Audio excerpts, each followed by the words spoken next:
Oke, kita review kewajiban jangka pendek ya. Referensinya masih sama dari Keisha dan Dwi. Kewajiban lancar dan kontingensi. Kewajiban merupakan kemungkinan pengorbanan masa depan atas manfaat ekonomi yang muncul dari kewajiban saat ini. Entitas tertentu untuk mentransfer aktif atau menyediakan jasa kepada entitas lainnya di masa depan. Karakteristik kewajiban merupakan kewajiban saat ini yang memerlukan penyelesaian dengan memungkinkan transfer masa depan atau penggunaan kas barang atau jasa, merupakan kewajiban yang tidak dapat dihindari. Transaksi atau kejadian lainnya yang menciptakan kewajiban itu harus terus terjadi. Beberapa jenis kewajiban lancar: hutang usaha, wesel bayar, jatuh tempo berjalan, hutang jangka panjang, kewajiban jangka pendek yang diharapkan akan didanai kembali, pendapatan diterima di muka, hutang pajak penjualan, hutang pajak penghasilan, kewajiban yang berhubungan dengan karyawan. Yang perlu saya garis bawahi di sini untuk jenis-jenis ini yang perlu kalian jadikan patokan adalah periodenya ya, periode penyelesaiannya. Periode penyelesaiannya itu kalau kurang dari tidak lebih dari 1 tahun itu masuk dalam kewajiban lancar, tapi kalau lebih dari 1 tahun berarti masuk dalam kewajiban jangka panjang. Misalnya kayak gini, hutang usaha itu bisa masuk dalam kewajiban lancar tapi bisa masuk juga dalam kewajiban jangka panjang. Kenapa? Karena ada beberapa yang memberikan pinjaman itu lebih dari 1 tahun. Nah, pokoknya intinya kalian ngelihatnya adalah jatuh tempohnya. Kalau lebih dari 1 tahun berarti dia masuk jangka panjang. Oke, kewajiban jangka pendek yang diharapkan akan didanai kembali. Jatuh tempo berjalan hutang jangka panjang. Ini maksudnya apa? Jatuh tempo berjalan hutang jangka panjang kok masuk dalam kewajiban lancar. Jadi misalnya kayak gini. Saya punya hutang ke kalian sebesar 100 juta yang akan saya bayar sebesar 10 juta selama 10 tahun. Nah, pada saat saya menyicil yang pertama 10 juta itu tidak masuk dalam kewajiban jangka panjang, tapi sudah masuk dalam kewajiban jangka pendek. Sisanya masih kewajiban jangka panjang. Tahun berikutnya saya bayar lagi 10 juta. 10 jutanya itu masuk dalam kewajiban jangka pendek, sisanya masuk dalam kewajiban jangka panjang. Itu yang dimaksud jatuh tempo berjalan, hutang jangka panjang itu masuk dalam kewajiban lancar. Kalau uang muka pelanggan dan deposito yang dapat dikembalikan, kalau uang muka kalian harus paham ya, kayak DP itu loh. Deposito yang dapat dikembalikan itu kalau di bukunya Keiso contohnya kayak gini. Misalnya kalau kalian rental mainan anak-anak di Instagram itu biasanya kan kalian ngasih deposit. Jadi sewanya 300.000, depositnya 200.000. Itu jaga-jaga kalau mainannya misalnya rusak atau kalian nggak bisa mengembalikan. Nah, kalau kalian bisa mengembalikan utuh, 200 ribunya nanti akan dikembalikan ke kalian. Itu yang dimaksud deposito di babnya kewajiban lancar. Kalau hutang pajak penjualan dan hutang pajak penghasilan paham ya. Jadi misalnya kalian perusahaan, saya kerja ke kalian, kalian potong pajak atas gaji saya, itu bagi kalian adalah hutang pajak penghasilan karena kalian nanti harus menyetor ke kantor pajak. Hutang penjualan juga sama. Jadi kalian jualan barang, kalian narik PPN, nah itu nanti PPN-nya kan harus kalian setor ke kantor pajak, itu masuk dalam kewajiban lancar. Wesel bayar adalah janji tertulis untuk membayar sejumlah uang tertentu pada suatu tanggal tertentu di masa depan dan dapat berasal dari pembelian, pembiayaan, atau transaksi lainnya. Ini sudah pernah saya jelaskan ya di kelas ya. Oke, penerbitan wesel dengan bunga.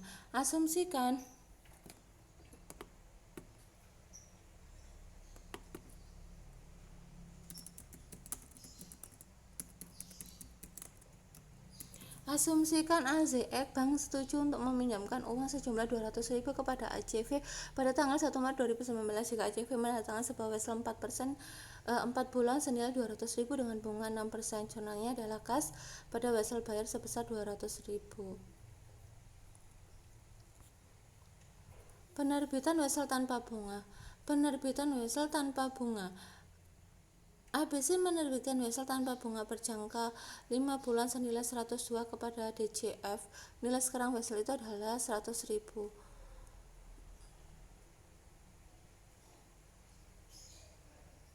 Weselnya senilai 102, kalian membayar hanya 100.000. Jadi misalnya saya menerbitkan wesel nilainya itu 102, tapi kalian hanya memberikan saya sebesar 100.000.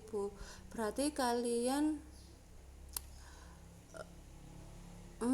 jadi gini intinya, diskonto itu akan muncul jika wesel itu diterbitkan di bawah nilai nominalnya.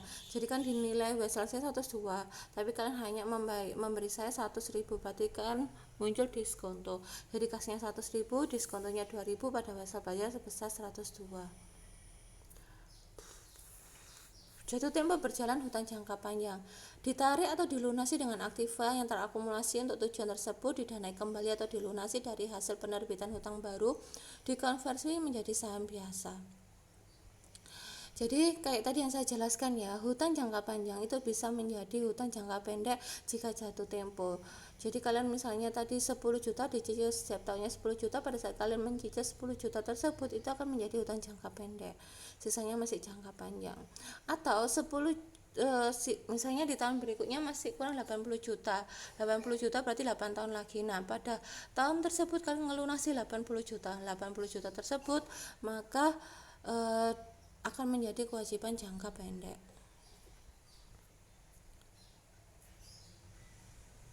Hutang dividen udah paham ya. Jadi ketika perusahaan mengumumkan dividen, pada saat itu akan muncul hutang dividen. Ini uang muka dan deposito pelanggan seperti yang saya jelaskan tadi, yang sewa mainan. Pendapatan diterima di muka. Ketika uang muka diterima, kasih debit dan akun kewajiban lancar mengidentifikasi sumber pendapatan diterima di muka di kredit. Jadi ketika pendapatan diterima, akun pendapatan diterima di muka di debit dan akun pendapatan diterima di kredit. Kas pada pendapatan diterima di muka sebesar 400.000. Hutang pajak penjualan. Transaksi penjualan sebesar 10.000. Apabila pajak penjualan sebesar 5%, maka jurnalnya adalah kas atau piutang 10.500.000 pada penjualan 10.000, hutang pajak penjualan sebesar 500. Kontingensi itu suatu kondisi, situasi atau serangkaian situasi yang ada yang melibatkan ketidakpastian mengenai keuntungan atau kerugian untuk perusahaan yang pada akhirnya akan dikatakan ketika satu atau lebih kejadian di masa depan terjadi. Pokoknya kalau ada kata-kata kontingensi, kalian membayangkan ketidakpastian. Keuntungan kontingensi, penerimaan yang mungkin atas uang dari hadiah, sumbangan, bonus, dan lain. Kemungkinan pengembalian dana dari pemerintah atas kelebihan pajak, penundaan kasus pengadilan yang hasilnya mungkin menguntungkan,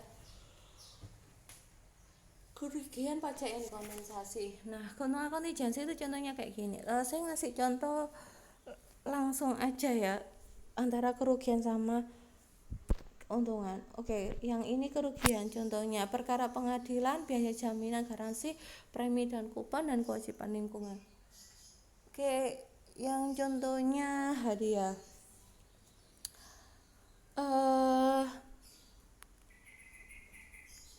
Misalnya kayak gini, saya perusahaan, saya membuat misalnya kalian jalan sehat ada kupon berhadiah, diundi gitu ya, hadiahnya 5 sepeda motor. Pada saat kalian mengambil undian tersebut, kalian memperoleh sepeda motor, pada saat itu kalian mengalami keuntungan kontingensi. Kenapa? Karena belum tentu kan kalian dapat undiannya itu sepeda motor, karena 5 yang berisi sepeda motor, 30 lainnya adalah berisi Anda tidak beruntung. Nah, pada saat kalian mendapatkan sepeda motor, pada saat itu kalian mengalami keuntungan kontingensi, karena kalian gak pasti dapat sepeda motor, bisa aja kalian dapat yang tidak beruntung. Yang berikutnya adalah, bagi saya perusahaan itu nggak bisa disebut kerugian kontingensi. Kenapa? Karena saya pasti akan mengeluarkan 5 sepeda motor tersebut. Nah, kalau contoh kerugian kontingensi adalah eh, garansi ya. Garansi. Jadi, saya memproduksi 100 AC dengan quality control yang diterapkan di perusahaan saya pasti berpikirnya perusahaan itu sudah mempunyai kualitas yang bagus sehingga kemungkinan untuk rusak itu nggak ada. Nah, tapi saya memberi garansi jika kalian beli AC saya rusak sebelum 1 tahun, maka saya akan mengganti spare partnya. Pada saat kalian komplain ke saya, pada saat itu saya mengalami kerugian kontingensi karena saya harus mengeluarkan biaya untuk mengganti spare part dari AC tersebut. Tapi di situ ada disebut kontingensi atau kerugian kontingensi karena dari 100 tersebut saya nggak pasti ada yang rusak atau enggak. Tapi saya tetap memberikan garansi bahwa kalau rusak itu akan saya ganti spare partnya. Tapi dari 100 itu yang saya produksi, saya kan belum pasti ada yang rusak apa enggak. Pada saat kalian komplain mengalami kerusakan, pada saat itu saya mengalami kerugian kontingensi. Nah, pada contohnya kalau belanja di Matahari Premi, kalian ingat nggak kalau kalian belanja berapa ya, 200.000 atau 150 dapat kupon potongan sebesar 50.000 untuk belanja kembali. Nah, pada saat kalian belanja 200.000 dapat potongan 50.000, 50.000-nya itu adalah premi. Nah, pada saat kalian mau belanja lagi dengan menukarkan kupon 50.000, pada saat itu saya mengalami kerugian kontingensi. Kenapa? Karena nggak semua orang mau kan belanja lagi hanya untuk menukarkan 50.000-nya. Atau contoh lainnya adalah kalau kalian beli Soklin, sabun Soklin 2, kalian bisa dapat 1 piring misalnya. Nah, nggak semua orang kan mau beli 2 biar dapat 1 piring. Pada saat saya mau beli 2 dapat 1 piring, pada saat itu perusahaannya mengalami kerugian kontingensi karena harus mengeluarkan piring. Mana ketidakpastiannya? Ketidakpastiannya karena nggak semua konsumen mau beli 2 hanya untuk bisa dapat 1 piring. Oke, itu keuntungan dan kerugian kontingensi. Sekian review dari saya. Terima kasih. Assalamualaikum warahmatullahi wabarakatuh.